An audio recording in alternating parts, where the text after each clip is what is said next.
Assalamualaikum warahmatullahi wabarakatuh. Saya Rohila, calon guru penggerak Angkatan 10 tahun 2024 asal sekolah SMK Negeri 2 Cihara. Baiklah, pada kesempatan kali ini saya akan melakukan demonstrasi kontekstual modul 3.1 tentang pengambilan keputusan berbasis nilai-nilai kebajikan sebagai pemimpin. Selamat menyaksikan.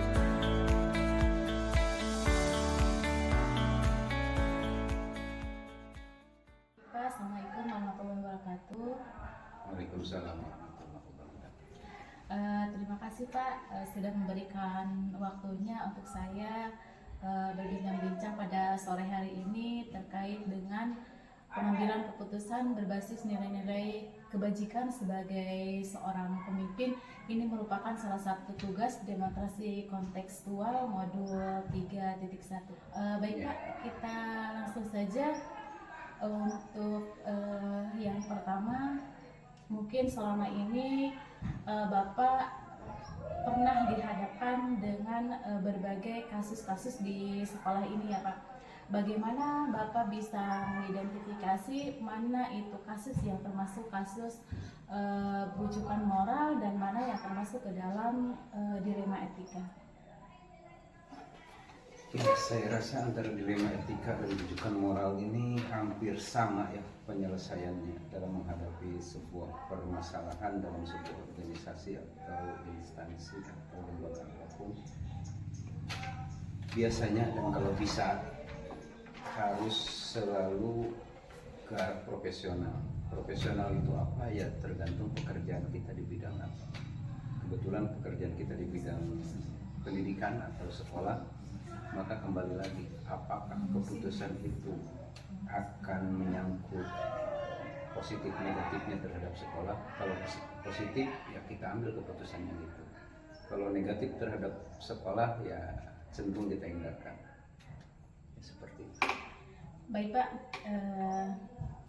sebagai seorang pemimpin, pernahkah Bapak dihadapkan pada permasalahan yang dua-duanya memang baik, tapi pada saat itu waktunya bertentangan dan Bapak harus memutuskan salah satu di antara kedua pilihan tersebut? Pasti dalam setiap hidup pasti akan ada pilihan-pilihan. Begitu juga dalam organisasi yang saya pimpin ini, pilihan-pilihan itu selalu muncul, dan kalau kita berpikir jernih, pilihan itu pasti dapat kita pilih. Biasanya itu akan berhubungan antara dunia kerja, keluarga, dan hal-hal lainnya atau pekerjaan lain di luar sekolah. Maka kembalikan lagi sama kita ke arah apakah ini berhubungan dengan sekolah, maka itu yang diutamakan. Kalau berhubungan dengan di luar itu, artinya bersifat kemanusiaan, baik itu keluarga ataupun hal sosial lainnya, bukan kita abaikan, tapi kita prioritaskan yang berhubungan dengan organisasi terlebih dahulu.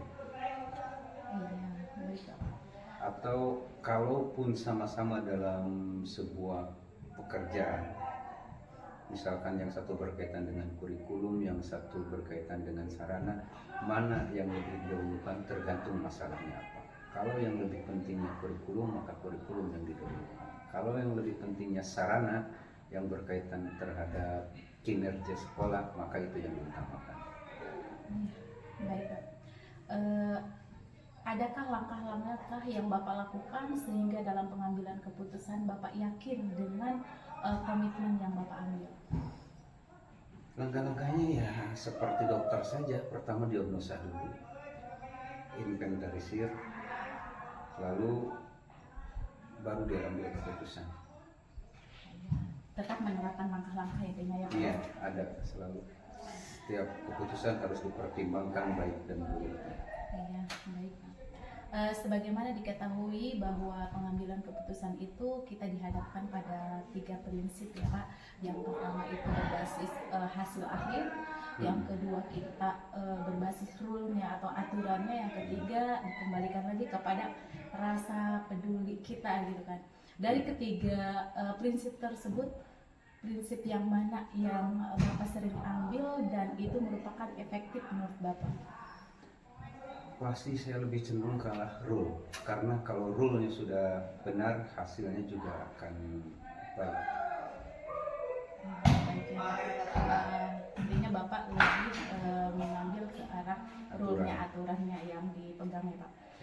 Baik Pak, adakah tantangan yang Bapak alami yang mungkin kedepannya bisa menjadi pelajaran untuk saya? Jadi Dalam pengambilan keputusan, selain kita tadi aturan-aturan yang sudah ditetapkan, juga kita harus mempertimbangkan aspek sosial kultur.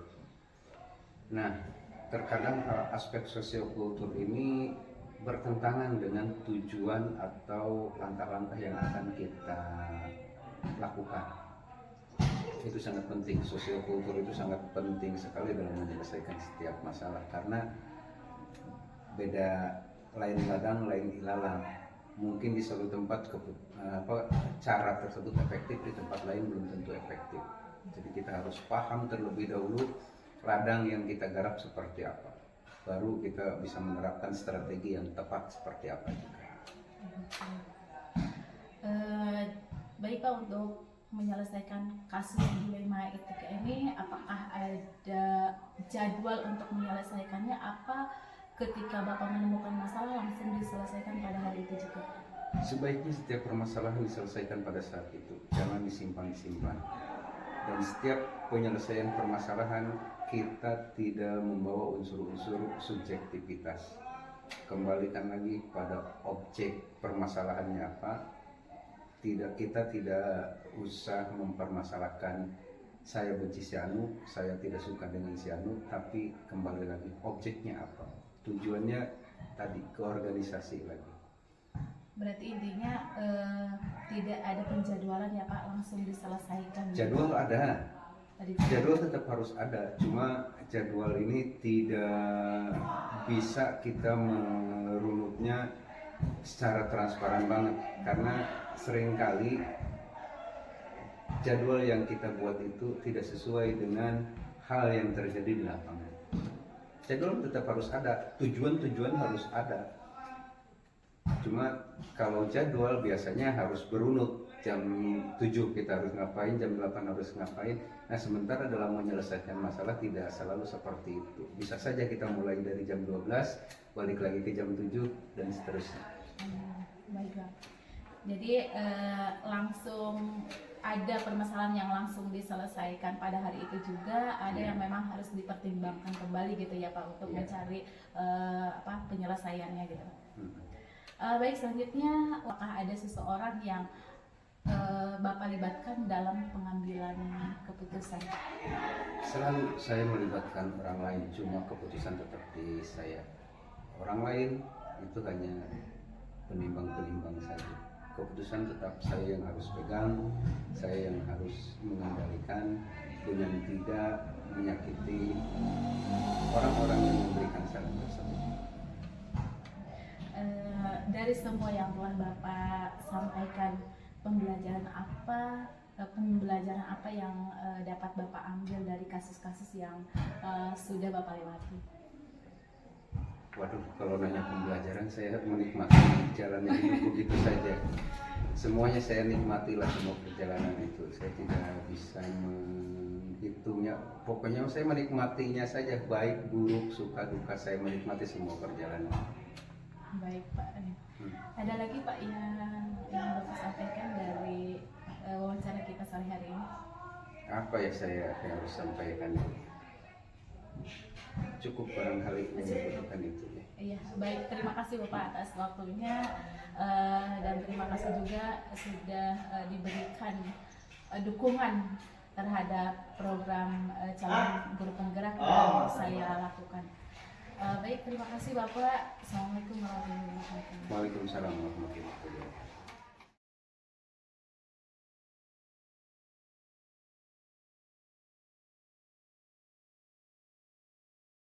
Baik Bapak, Assalamualaikum warahmatullahi wabarakatuh. Waalaikumsalam warahmatullahi wabarakatuh. Terima kasih atas waktunya Bapak yang telah diberikan. Ini luar biasa sekali, telah mendukung saya dalam kegiatan calon guru penggerak ini. Baik Bapak, di sini sebagai salah satu tugas demonstrasi kontekstual modul 3.1 di mana tentang pengambilan keputusan berbasis nilai-nilai kebajikan sebagai seorang pemimpin. Begini Bapak, selama ini mungkin banyak kasus-kasus yang terjadi. Bagaimana Bapak bisa membedakan mana yang termasuk dilema etika dan mana yang termasuk rujukan moral gitu? Oke, terima kasih pertanyaannya yang sangat bagus. Namun di sini mungkin nanti kalau jawabannya Ibu kurang begitu puas, ya mohon maaf, ini sebatas kemampuan saya pribadi. Iya, baik. Ya, tadi masalah dilema itu artinya kita kan kadang-kadang mempunyai latar belakang. Jadi istilahnya gimana ya, kadang kita suka ingat pada proses-proses yang udah lalu terjadi gitu kan. Artinya kita kadang rasa takut gimana gitu kan, dilema dan sebagainya. Bingung ya Pak? Ya, bingung gitu kan. Adapun dari usaha etika itu pada pribadi kita. Artinya norma baik itu kan ada norma agama, norma susila dan norma-norma yang lainnya. Artinya etika itu sangat penting untuk kita selaku terutama manusia yang sifatnya harus saling menghargai, gitu kan? Jadi dimanapun kita berada, jelas etika itu wajib kita dijunjung tinggi, betul etika itu bukan seperti itu. Iya, baik. Bapak sebagai seorang pemimpin di sini ya, Iya, dan betul. udah lama ya, berapa tahun Bapak Udah di sini? 3 tahun. 3 tahun ya. 3 tahun berjalan. Nah, mungkin Bapak pernah dihadapkan dengan pilihan-pilihan yang mungkin sama-sama baik pilihannya itu, tetapi bertentangan pada saat itu. Mana Bapak menghadapi itu? Nah, contoh soal mungkin di sini 1 atau 2 masalah yang kebetulan sama-sama terjadi gitu kan. Tapi sama-sama baik juga kan. Sama-sama baik juga gitu. Saya dalam mengambil keputusan terus terang, walaupun saya pemimpin di sini Bu ya, tidak langsung keputusan itu ada istilahnya, walaupun saya punya otoriter, punya hak untuk memutuskan, tapi saya tidak seperti itu sifatnya. Karena kan di sini ada bawahan saya, ada guru-guru yang lain, ada komite, bahkan mungkin saya juga kalau memang tidak bisa untuk memecahkan masalah hal tersebut, saya kan punya atasan. Ada Pak Korwil, ada Ketua PGRI, ada KTGS. Justru itu selalu mengambil kebijakan tuh tidak langsung ada sesuatu ambilnya seperti ini, kecuali yang sifat sangat urgen, sangat mendadak misalkan mau tidak mau harus diputuskan. Gitu ya. Nah, itu lain ceritanya. Lain cerita, Iya. ya. Tapi kalau kita terima satu yang dua-duanya baik, kita kan bingung. Sebenarnya sudahnya bagus, sementara ini masalah. Kan? Kita bingung sebagai Iya. pemimpin memutuskan yang mana gitu Iya, ya Pak ya. harus diselesaikan kan. Sementara ini keduanya baik. Makanya saya yang kira-kira hal tersebut bisa ditunda dulu, tidak istilahnya mendadak atau tidak harus selesai hari itu, saya akan tunda dulu. Nanti jawabannya besok atau lusa jika udah tepat, agar gini artinya kenapa kita ngambil keputusan tidak semau saya itu artinya kan. Nah, kita kan seorang pemimpin, artinya harus tahu dan itu wajib tahu karakteristik, terutama masalah itu timbulnya kadang dari guru atau dari siswa ya. Jadi pemimpin itu tidak harus guru saja yang tahu karakteristik, siswa pun kita harus tahu.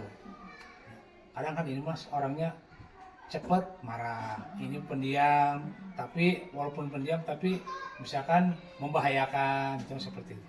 Itu cara mengambil kebijakan yang dua sifat yang baik, saya itu tidak lepas pada musyawarah dulu.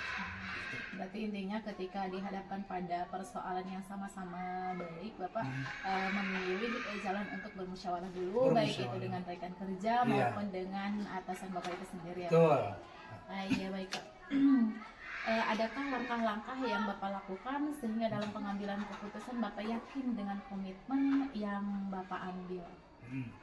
Nah, adapun langkah-langkahnya ada sih. Tadi salah satunya langkah yang saya gunakan itu musyawarah itu salah satunya kan. Nah, Iya, dan musyawarah juga ya, Pak. ya dan juga kita itu pertamanya mencari hal-hal masalah tersebut. Iya. Cari akarnya dulu. Cari akarnya dulu, masalahnya dari mana, kok bisa seperti ini.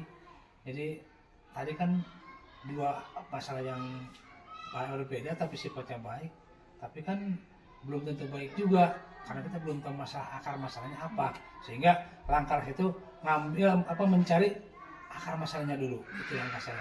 Nah, setelah tahu baru kita mungkin ngambil tindakan seperti tadi. Ya, tidak langsung kita ngambil tindakan sebelum kita diadakan musyawarah. Tetap prinsip saya di sini, semua apapun itu tidak lepas pada musyawarah. Itulah pesan saya di sini. Iya, bagus sekali ya, Pak. Kemudian sebagaimana diketahui bahwa pengambilan keputusan itu dihadapkan pada 3 prinsip ya, Pak. Pertama berbasis hasil akhirnya itu. Yang kedua kita berbasis peraturan, yang ketiga itu rasa kepedulian kita gitu kan. Dari ketiga prinsip ini yang mana yang sering Bapak gunakan yang dirasa lebih efektif nih menurut Bapak? Apakah mengacu kepada peraturan atau mengacu kepada rasa pedulian kita atau yang penting akhirnya baik gitu atau yang mana gitu? Oke, kalau cara mengambil keputusan saya emang saya sih melihat permasalahannya, Bu. Jadi tadi kata Ibu ada yang sifatnya harus menggunakan aturan, ada yang harus menggunakan sifatnya pribadi, ada juga harus menggunakan rasa akhirnya sosialnya juga akhirnya bukan? Rasa peduli ya Pak? Rasa pedulinya. Ya, di situ kita melihat daripada akar permasalahannya.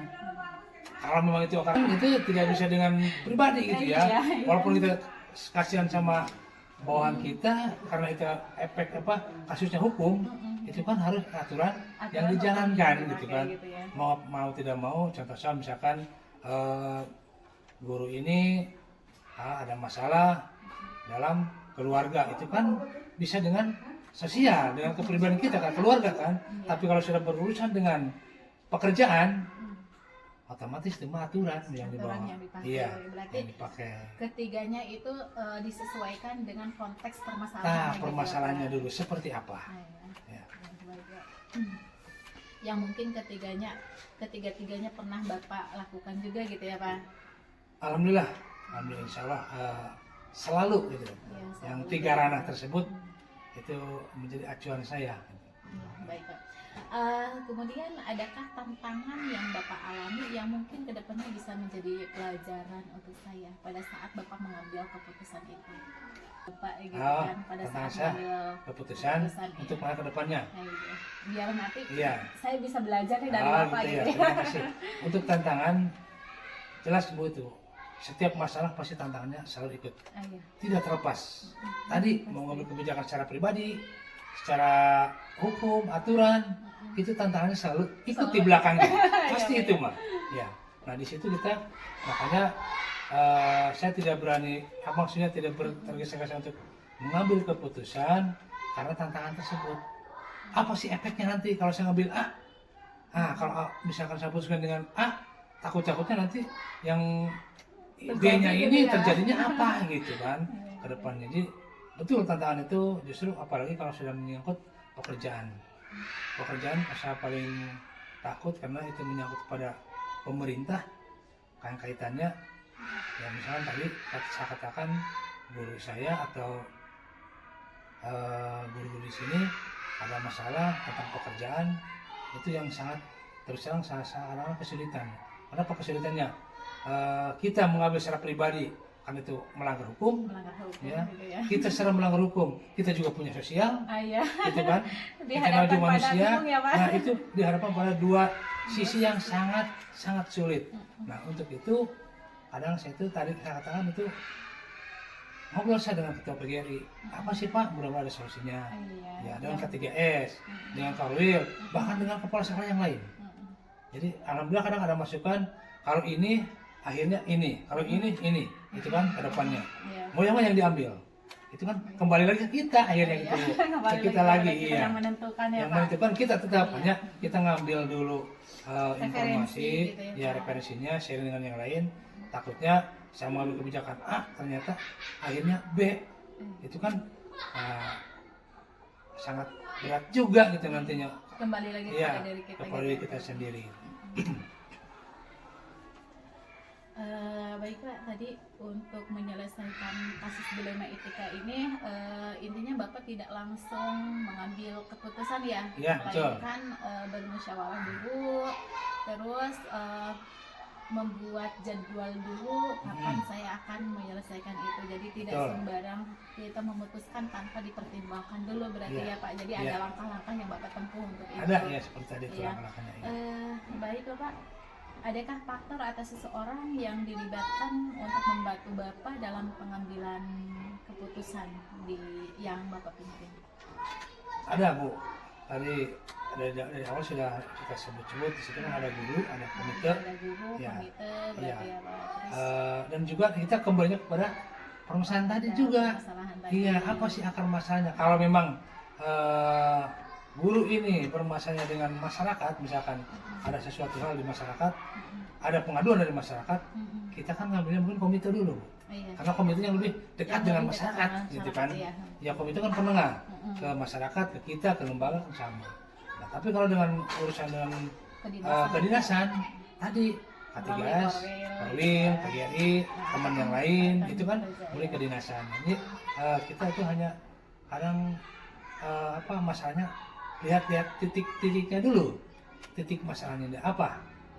Oh ini masyarakat, oh ini harus lihatnya ke masyarakat. Siapa ketua masyarakat? Ya kan komite, gitu ya. gitu kan. Oh ini kedinasan siapa? Ketua PGRI, K3S, dan Perwil. Nah, dan teman sejawat itu kedinasan, itu seperti itu. Iya baik Pak. Mungkin sudah beberapa melewati permasalahan-permasalahan Bapak yang dari semua permasalahan-permasalahan yang menyangkut dilema etika ya, adakah pembelajaran dari permasalahan-permasalahan tersebut yang Bapak ambil? Cukup banyak. Mungkin hampir semua permasalahan itu pembelajaran juga. Pembelajaran Iya, Pak? bagi saya pengalaman adalah guru yang paling baik. Ya. Kita tidak bisa menceritakan dilema atau etik atau masalah tanpa kita merasakan dulu, gitu. Ya, tapi kalau saya merasakan, oh seperti ini, akibatnya seperti ini, kita akan tahu, oh ini pengalaman sangat berharga. Dari masalah juga, Dari tapi masalah. pengalamannya sangat berharga, gitu kan. Iya, kita Jadi, punya ketangkasan Iya, ya. tidak selamanya permasalahan itu jelek, tidak menurut saya. Justru permasalahan itu sangat baik. Iya. Kenapa? Karena kita punya pengalaman. Kita bisa mengatasi ini, menangani ini. Ini kan masalah manusia kan berbeda. Iya. Kadang dari sifatnya yang kurang bagus, melalui etika kan, Iya. gitu kan. Terus kadang ini mah kerjanya yang kurang loyalitasnya kurang tinggi, artinya itu kan kedinasannya. Jadi justru saya katakan pengalaman dari banyak problem itu pengalaman yang baik. Jadi jangan mau kita tidak punya problem, kita tidak akan punya pengalaman. Iya. Ya, Betul, Pak. kalau selamanya baik saja, apa sih yang kita Iya. tantangan? Iya, tidak tahu perkembangannya Nah. apa ya? Kalau tidak ada tantangan, insya Allah orang itu tidak akan berpikir. Salah untuk CGP ini, kalau udah GP itu larinya kepada kepala sekolah dan pengawas sekolah. Itu mah udah harga mati. Tidak mau, tidak mau. Ya, itu mau tidak mau. Kalau sudah GP seperti di saya, siapa guru saya udah GP, itu udah yakin. Tinggal nunggu waktu. Makanya ibu pun nanti kalau udah beres CGP-nya, udah sertifikat GP, itu akan dihadapkan dengan berbagai masalah. Berbagai masalah betul Pak. Makanya hari ini saya mau menggali Bapak Hanya ini bagaimana harapan menyelesaikan saya, masalah. kita sebagai pemimpin jangan cepat mengambil keputusan. Itu aja kuncinya. Baik Bapak, untuk wawancara hari ini kita akan cukupkan sampai di sini. Mudah-mudahan saya bisa mengambil pelajaran dari apa yang telah Bapak sampaikan. Terima kasih Bapak atas waktunya. Sama-sama. Dan terima kasih juga sudah mendukung saya dalam kegiatan ini. Assalamualaikum Pak.